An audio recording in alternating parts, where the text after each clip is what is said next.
రేవంత్ రెడ్డి వెనకాల 20 మంది ఆంధ్ర పెట్టుబడిదారులు ఉన్నారు. వారంతా తెలంగాణ సంపద దోచుకుంటున్నారు. త్వరలోనే వారి బండారం బయటపెడతా.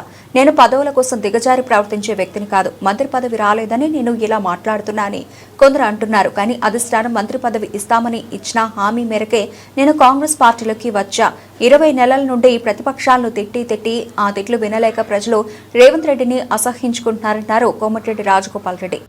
దిగజారి ప్రవర్తించేది లేదు. పదవుల కోసం, ప్రజల కోసం, ప్రాంతం కోసం ఎంత దూరమైనా చేస్తాం, ఎంత త్యాగమైనా చేస్తాం, ఎంత పోరాటమైనా చేస్తాం. తెలంగాణ సమాజానికి అండగా ఉండాలి, బడుగు బలహీన వర్గాలకు అండగా ఉండాలి, పేద ప్రజలకు అండగా ఉండాలనే లక్ష్యంతో రాజకీయాల్లో ఉన్న నాటువంటి వ్యక్తిని కొంతమంది వ్యక్తులు మంత్రి పదవి రాలేదని అందుకనే మాట్లాడుతున్నారని చెప్పేసి అంటున్నారు. నాయకులు అధిష్టానం హామీ మేరకు నేను మళ్ళీ కాంగ్రెస్ పార్టీలోకి వచ్చి పోరాటం చేస్తున్నా. నిజంగా అది అధిష్టానం తీసుకున్న నిర్ణయం. అధిష్టానం పిలుపు మేరకే నేను మళ్ళీ కాంగ్రెస్లోకి వచ్చిన.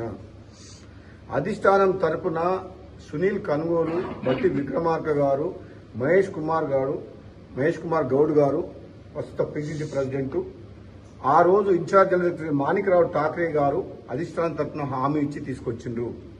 ఇప్పుడు కూడా రేవంత్ రెడ్డి గారికి, ముఖ్యమంత్రి గారికి మంచి పనులు చేయండి, ఆవేశపూరితమైన ప్రసంగాలు మాట్లాడి ప్రతిపక్షాలను తిట్టి ప్రజలందరూ అసహించుకుంటున్నారు.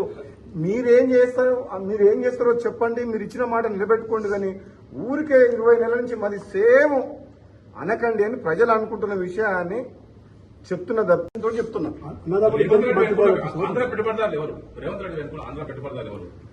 ఇక మీకు 1, 2, 3, 4, 5, 6, 20 మంది ఉన్నారు.